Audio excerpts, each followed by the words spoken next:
जय मसीह की आप सबको। आइए आज का वचन करते हैं शुरू।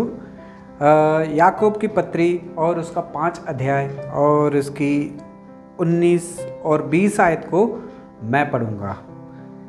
है मेरे भाइयों, यदि तुम में कोई सत्य के मार्ग से भटक जाए और कोई उसे फिरा ले आए, तो वह जाने कि वह जो कोई उस भटके हुए पापी को फिरा लेगा, वह अपने प्राण को अधोलोक से बचाएगा और उनके पापों पर पर्दा डालेगा। पढ़े गए वचन पे प्रभु आशीष करे, हमसे बात करे, हमारी कमी घटियों को परमेश्वर इस वचन के द्वारा पूरा करे। आइए हम प्रार्थना करते हैं। प्यारे प्रभु जी, धन्यवाद, स्तुति और बड़ाई के साथ आपके चरणों में आते हैं। समय दिया उसके लिए भी धन्यवाद देते हैं। पढ़े गए वचन पे आशीष करे, हमसे बात करे, हमारी कमी घटियों को पूरा करे और आप ही के नाम पर जी महिमा करने के लिए सहायता और मदद करे। प्रभु जी, मैं भी खड़ा हूँ प्रभु जी, मैं भी अपने बुद्धि और ज्ञान के साथ में पवित्र आत्मा से भर के प्रभु जी इस वचन को सुना सकूं। प्रभु जी, आप मेरी भी सहायता और मदद करें। हमारी प्रार्थना विनती को प्रभु यीशु मसीह के नाम से मांगते हैं, आमीन।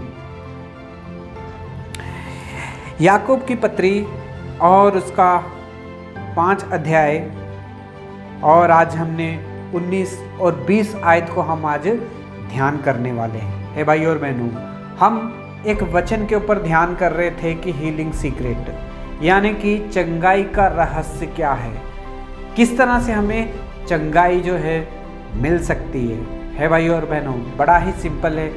हम तो डॉक्टर को जाके दिखा सकते हैं, बड़े बड़े डॉक्टरों को जाके दिखा सकते हैं और चंगाई पा सकते हैं। अगर डॉक्टरों के पास जाने के बाद में भी अगर चंगाई नहीं मिलती है, तो हम फिर प्रभु यीशु मसीह के पास आ सकते हैं, वहाँ पे हमें चंगाई मिलेगी। लेकिन कभी कभी प्रभु यीशु मसीह को पाने के बाद में, पास जाने के बाद में भी हमें चंगाई नहीं मिल रही है, तो उसका मतलब ये है कि हमें अपने आप को परखना और जांच लेना चाहिए कि ऐसा मेरे जीवन में क्यों है। हे भाई और बहनों, आज परमेश्वर इस वचन के द्वारा हमसे बात कर रहा है। हे भाई और बहनों, बहुत दिन से हम चंगाई का रहस्य क्या है, किस तरह से हमें चंगाई मिल सकती है, उस वचन के ऊपर हम ध्यान कर रहे थे। हम देख रहे थे कि याकूब की पत्री को हम लोगों ने 5 अध्याय और 14 और 15 आयत में जब हम पढ़ते हैं, तो उसमें इस तरह से लिखा है कि अगर कोई बीमार है तो वो जो है पहले जो है पास्टर जी के पास जाए, पास्टर जी के पास जाके तेल लगा के प्रार्थना करा ले।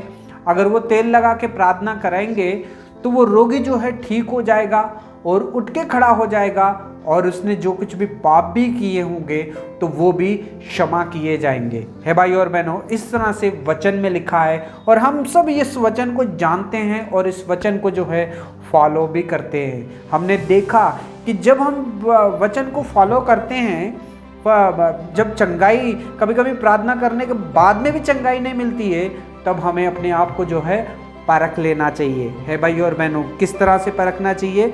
हमें एक दूसरे के सामने अपने अपने पापों को मान लेना चाहिए। हम एक दूसरे के सामने अपने अपने पापों को तो नहीं मान सकते हैं, लेकिन हमारे लिए एक ऑप्शन है, प्रभु यीशु मसीह के सामने जो है अपने अपने पापों को मान लेना चाहिए। जब हम प्रभु यीशु मसीह के सामने अपने अपने पापों को मान लेते हैं, तो परमेश्वर के साथ जो है, प्रभु यीशु मसीह के साथ जो है हमारा रिश्ता जो है डायरेक्ट जो है जुड़ जाता है। वो हमें क्षमा कर देता है और हमें चंगाई देता है।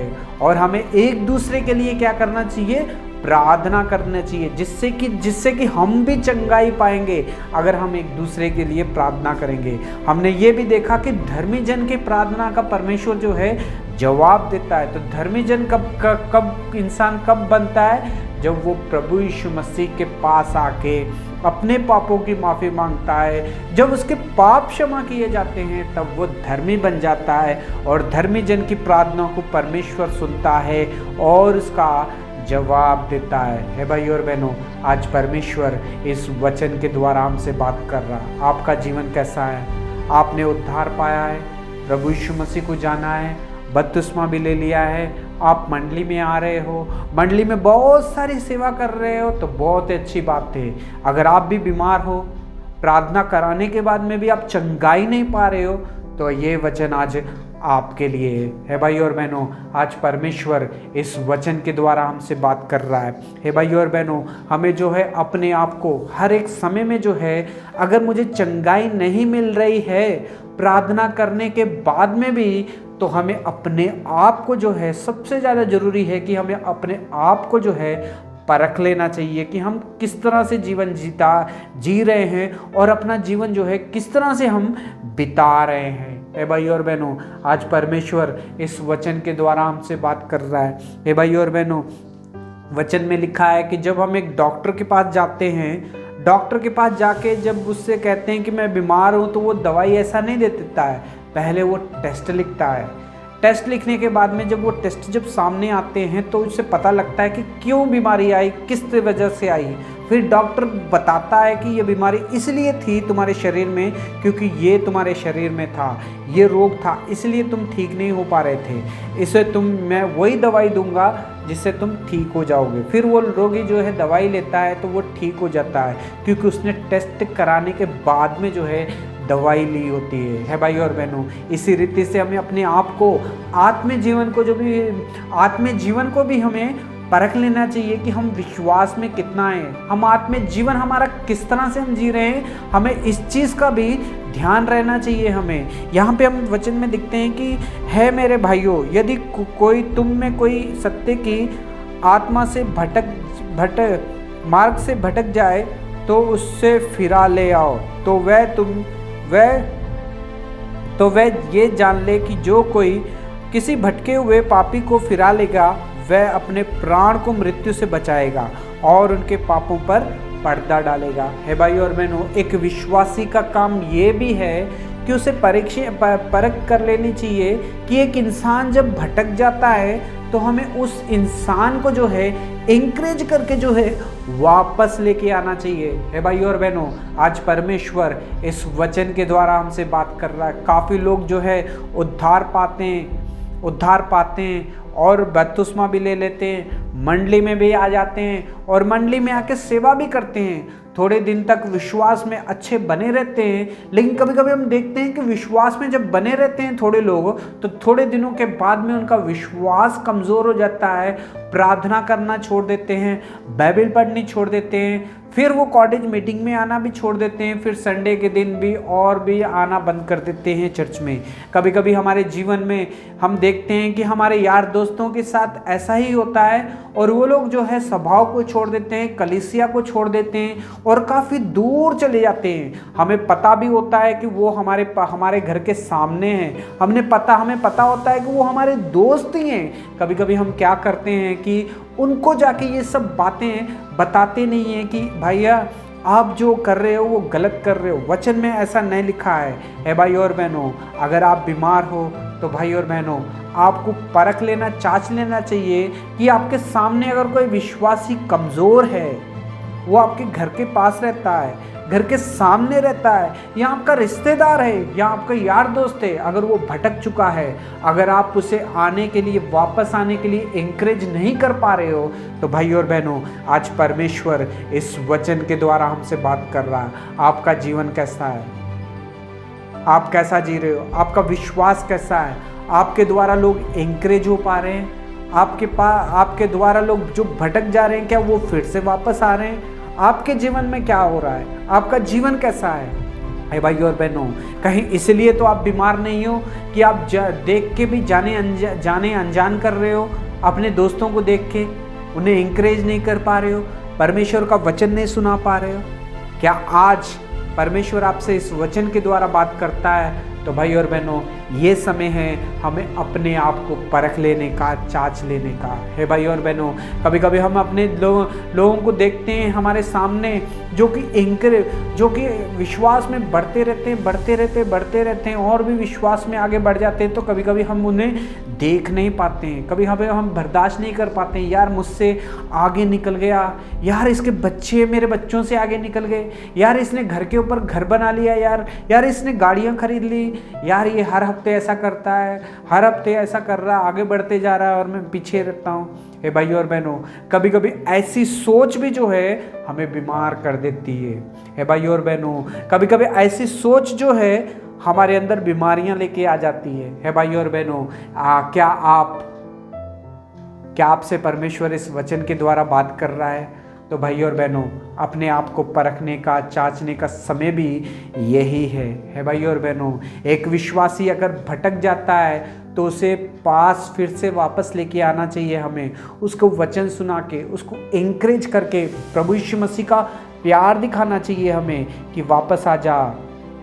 हमें एक दूसरे को एंकरेज करना चाहिए। ये सब करेंगे तो हमारे जीवन में जो है बीमारियां चले जाती हैं। लेकिन कभी कभी हम लोगों को देख के एंकरेज नहीं करते हैं। हम सोचते हैं कि चलो कोई बात नहीं आ रहा है तो छोड़ देते हैं हमें। हे भाई और बहनों, कहीं ऐसी सोच है आपकी? तो भाई और बहनों, ऐसी सोच भी जो है हमारे जीवन में जो है बीमारियों को लेके आती है भाई और बहनों। क्योंकि वचन में लिखा है, यदि कोई मेरे वचन को सुन के, ग्रहण करके, विश्वास करके उसके अनुसार चलता है तो मैं उसके जीवन में जो है चंगाई देता हूँ। हे भाई और बहनों, आज परमेश्वर इस वचन के द्वारा हमसे बात कर रहा है। क्या आप बहुत दिनों से चर्च में आ रहे हो? आप बहुत दिनों से प्रार्थना कर रहे हो, पास्टरों को बदलते जा रहे हो, लेकिन फिर भी आपके जीवन में चंगाई नहीं है? तो भाई और बहनों, आज परमेश्वर इस वचन के द्वारा हमसे बात कर रहा है। हमें अपने आप को परख लेना चाहिए, जांच लेना चाहिए कि हम विश्वास में कैसे हैं। जब मैंने नया जन्म पाया था, जब मैं नया विश्वासी बना था, तब मेरा विश्वास कैसा था? जब मैंने नया जन्म पाया था तो जब कोई चर्च में नहीं आता था, तो जब कोई भटक जाता था तो मैं तुरंत उसके घर में जाता था और उसे बताता था कि नहीं भैया, वापस आ जाओ, हमें प्रार्थना में रहने चाहिए। इस तरह से बोल के मैं उन्हें एंकरेज किया करता था। लेकिन आज बहुत सालों के बाद में मेरे घर के सामने लोग चर्च में नहीं आते, प्रार्थना नहीं करते, सभाओं में नहीं आते, मैं उन्हें देख के अनजान बन रहा हूँ। तो आज परमेश्वर इस वचन के द्वारा हमसे बात कर रहा है। भाइयों और बहनों, पहले लोग पीछे होते थे तो मैं सबको एंकरेज किया करता था, नहीं हमें परमेश्वर का काम करना चाहिए, परमेश्वर का काम करना चाहिए। ये मैं पहले जब उद्धार पाया था तब किया करता था। लेकिन अब बहुत सालों के बाद जब लोग एंकरेज हो रहे हैं तो उनको देख के आप जल रहे हो। अगर आप जल रहे हो तो हो सकता है इस चीज़ के लिए भी आपके जीवन में बीमारी है, क्योंकि आप किसी और को देख के जलते हो सकता है किसी को आप एंकरेज नहीं कर पा रहे हो, एंकरेज नहीं कर रहे हो कहीं आगे ना बढ़ जाए। अगर ऐसी सोच रखते हो तो शायद इसलिए भी आपके जीवन में बीमारी है, इसलिए आपके जीवन में प्रार्थना करने के बाद में भी चंगाई नहीं मिल पा रही है।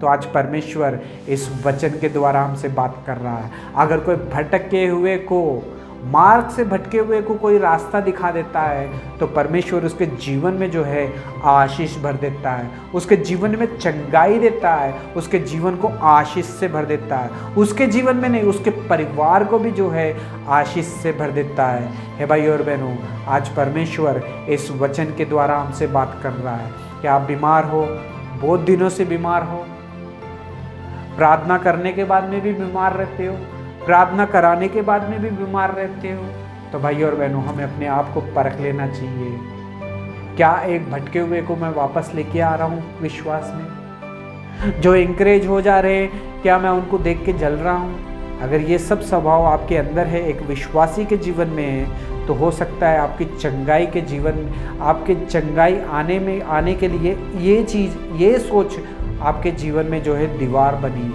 इसलिए आपकी प्रार्थना परमेश्वर तक नहीं पहुंच रही है। अगर परमेश्वर तक आपकी प्रार्थना पहुंचना चाहते हो, आप चंगाई पाना चाहते हो, तो अपने आप को परखो और जांचो कि आप कितने विश्वास में हो। आज परमेश्वर अगर आपसे इस वचन के द्वारा बात कर रहा है तो घुटने टेक के प्रार्थना करो, प्रभु जी मुझे दया करके क्षमा कर दो, मैं लोगों को इंकरेज नहीं कर पा रहा हूँ प्रभु जी, लोग भटकते जा रहे हैं लेकिन मैं उन सबको इंकरेज नहीं कर पा रहा हूँ प्रभु जी, देख के अनजान बन रहा हूँ प्रभु जी, मुझे दया करके क्षमा करें प्रभु जी। आज से सारे मार्ग से भटके हुए लोगों को आपका वचन सुना के आपके प्यार को याद दिलाऊंगा प्रभु जी, मुझे माफ़ कर दो। प्रार्थना करना है प्रभु जी, लोग एंकरेज हो रहे हैं, परमेश्वर का काम कर रहे हैं, मगर मैं उनको देख के जल रहा हूँ परमेश्वर, जलन मेरे अंदर उत्पन्न हो रही है प्रभु जी, इसलिए शायद मैं बीमार हूँ प्रभु जी, मेरी बीमारी ठीक नहीं हो पा रही है, मुझे दया करके क्षमा कर दे, अपने खून से धो के पवित्र करे। मैं आज से सबको एंकरेज करूंगा, किसी को देख के नहीं जलूंगा, मैं भी उनके साथ विश्वास में आगे बढ़ूंगा।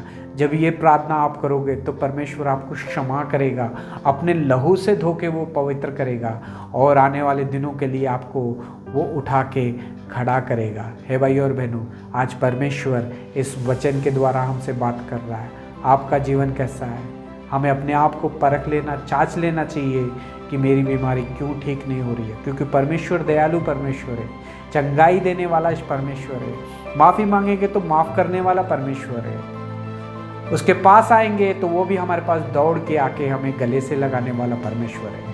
हमारा प्रभु यीशु मसीह महान है। उसने आपके लिए, मेरे लिए अपनी जान दे दी, अपना खून बहा दिया। आपके और मेरे पापों को उसने अपने ऊपर उठा लिया, सिर्फ इसलिए ताकि हम अनंत जीवन के वारिस बन सकें। प्रभु आपको बहुत सारी आशीष और बरकत दे। God bless you.